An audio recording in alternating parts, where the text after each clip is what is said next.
Frantz Fanon wrote a book so dangerous that France banned it the same day it published. While dying of leukemia in 1961, this black psychiatrist created something that turned college students into revolutionaries, got smuggled across borders and hollowed out Bibles, and made the CIA put him on a watch list. He raced against death to finish one final message to the colonized world. Your chains are in your mind. Violence will set you free, and your oppressors are more terrified of you than you've ever been of them. 3 months later, he was dead. His book is still igniting revolutions. What made one man's ideas worth killing? Fanon told colonized people worldwide that their mental enslavement mattered more than their physical chains, and that force against oppressors wasn't just justified, it was psychologically necessary for liberation. Steve Biko built South Africa's Black consciousness movement on his theories. Palestinian fighters and liberation movements from Bolivia to Ghana still quote his manifesto like scripture. They couldn't kill his ideas, and by the end of this video, you'll understand exactly why empires still fear a dead man's words. But to understand why those words detonated across the world, you need to see where the explosion started. July 1925, Fort de France, Martinique. Frantz Fanon was born into a middle-class black family on a Caribbean island that looked like paradise, but functioned as a psychological prison. His parents scraped together money to send him to Lycée Victor Schellcher, the island's elite school. But what happened in those classrooms was calculated violence. Every morning, black children stood and recited "Our ancestors, the Gauls," memorizing French kings and European battles, while their actual ancestors lay in unmarked graves on sugar plantations. When young Fanon spoke Creole French, teachers scolded him for not using proper French. Speak Creole? Primitive. Mention African history? Ignorant. Only French mattered. French language, French heroes, French culture. One teacher refused to participate in this erasure. Aimé Césaire had just created the Negritude movement, teaching that black identity was power, not shame. He planted seeds in Fanon's mind about pride and resistance, but seeds need fire to grow. 1940, Vichy fascists seized control of Martinique after France fell to Hitler. Suddenly, French racism wasn't polite anymore. It became official policy. Fanon, 15 years old, watched the mask slip off. The civilized colonizers revealed themselves as brutal oppressors who had always been there, just hidden behind promises of equality. Fanon was 15 when he watched French civilization reveal its true face. 2 years later, he volunteered to die for it. At 17, Frantz Fanon joined the Free French Army in 1943, believing he was fighting for liberty and human dignity. He fought in the forests of Alsace, took shrapnel near Montbéliard, earned the Croix de Guerre for courage under fire. French officers pinned medals on his chest, then barred him from their mess halls because of his skin color. When Germany finally surrendered, Charles de Gaulle ordered every black soldier removed from formations entering German territory. France's victory parade couldn't have black faces visible in the photographs. The men who bled for France had to watch from the sidelines as white soldiers took credit for their sacrifice. Fanon wrote his brother Joby from Europe, "I've been deceived, and I am paying for my mistakes. I'm sick of it all." That letter marked the death of one Frantz Fanon and the birth of another, a man who would spend his life diagnosing and destroying the psychological machinery of white supremacy. Before we continue with how Fanon transformed his rage into the most feared revolutionary text of the 20th century, if you believe these stories of black intellectuals who terrified empires need to be heard, subscribe to Black Stories Untold. We're exposing the thinkers they tried to silence and the truths they spent millions covering up. Now, back to the video. 1947. Fanon entered medical school at the University of Lyon to study psychiatry. In Lyon's hospitals, he treated North African immigrant workers, Algerian men suffering psychological breakdowns that French doctors diagnosed as proof of racial inferiority. Colonial psychiatrist Antoine Perrault published papers claiming Algerians had underdeveloped frontal lobes and were mentally primitive, medical degrees used to justify oppression. Fanon recognized what others refused to see. These men suffered from the trauma of racism itself. Society was sick, but doctors blamed the victims.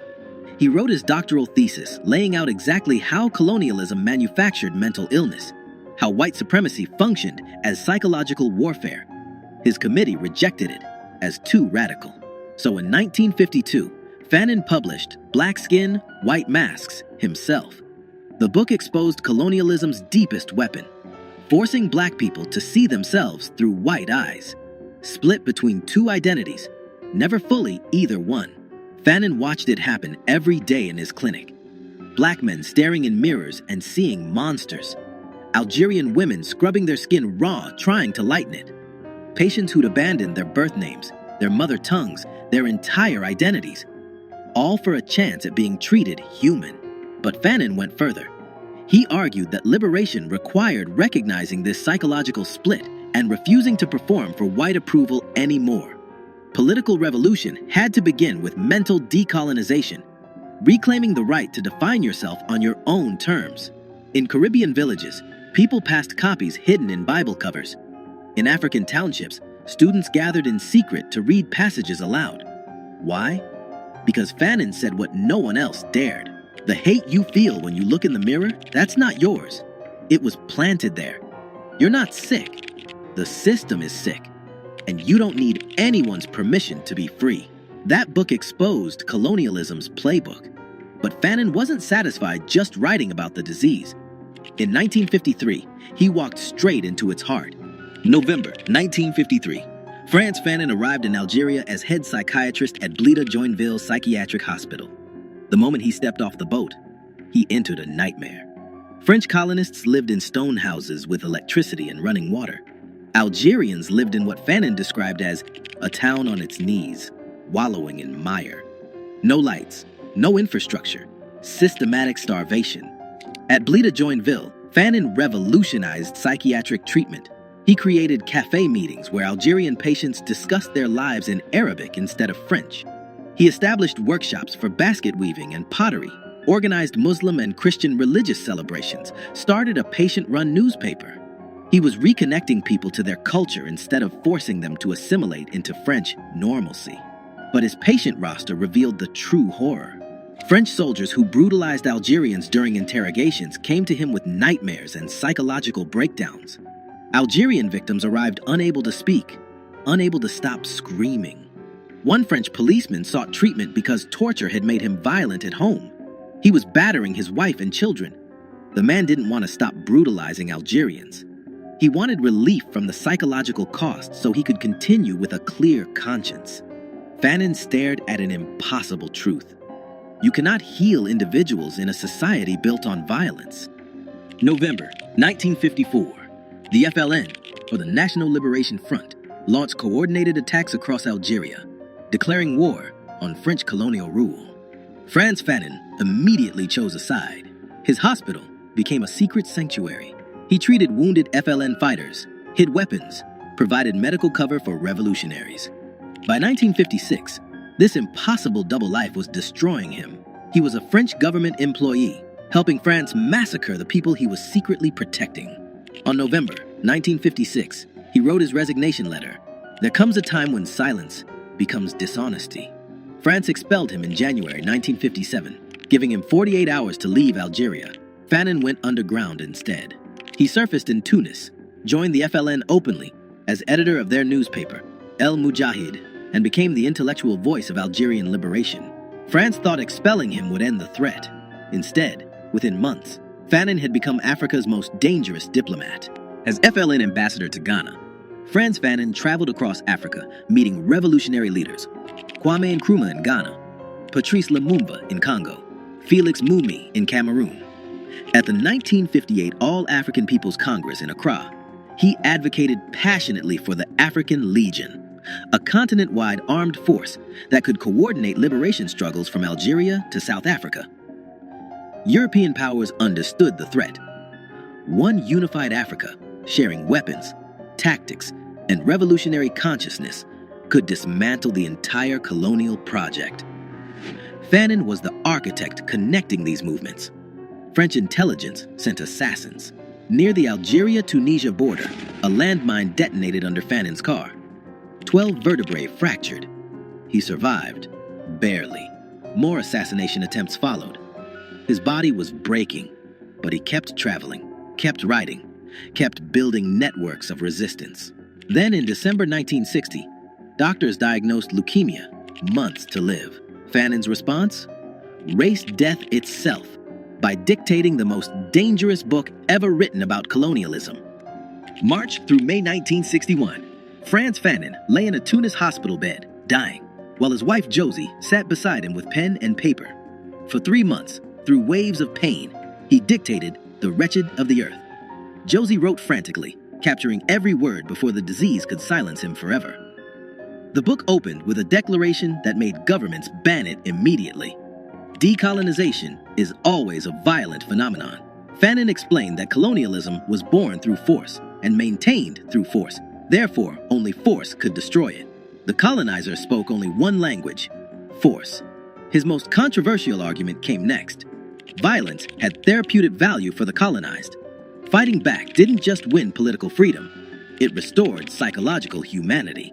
Violence is a cleansing force that frees the native from his inferiority complex and restores his self-respect. The oppressed needed to fight not for revenge, but for rebirth. Jean-Paul Sartre wrote a preface that turned controversial into explosive. He told white European readers, to shoot down a European is to kill 2 birds with 1 stone, to destroy an oppressor and the man he oppresses at the same time.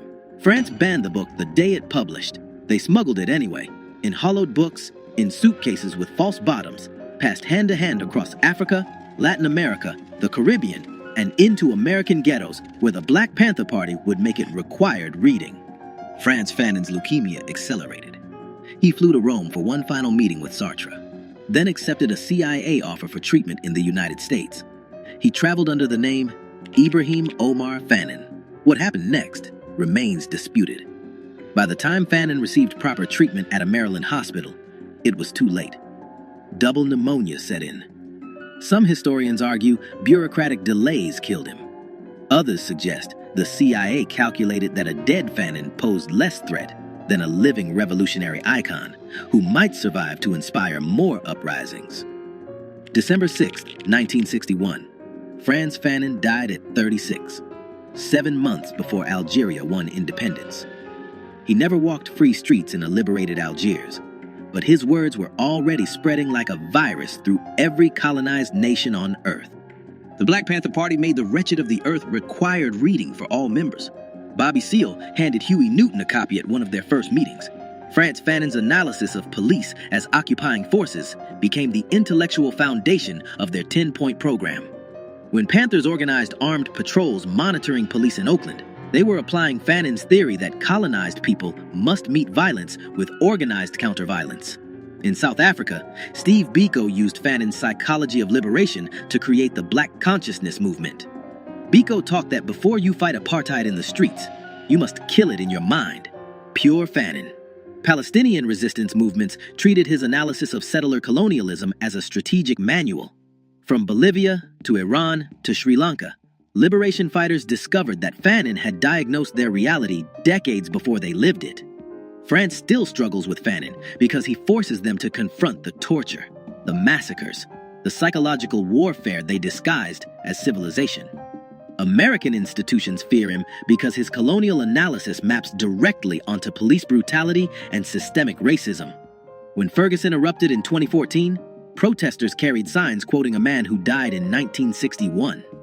Critics argue universities sanitize Fanon, teach him as historical curiosity instead of living critique, strip away the call to arms that made him dangerous. But read him in prisons, at protests, in occupied territories, and his words still explode. The conditions he described haven't vanished. They've just rebranded. Frantz Fanon never commanded troops or held office. He weaponized consciousness instead. Empires killed him at 36, but killing the man didn't kill the ideas. Every banned book spawned 1,000 smuggled copies. Every attempt to erase him carved his words deeper into history. His family paid the price.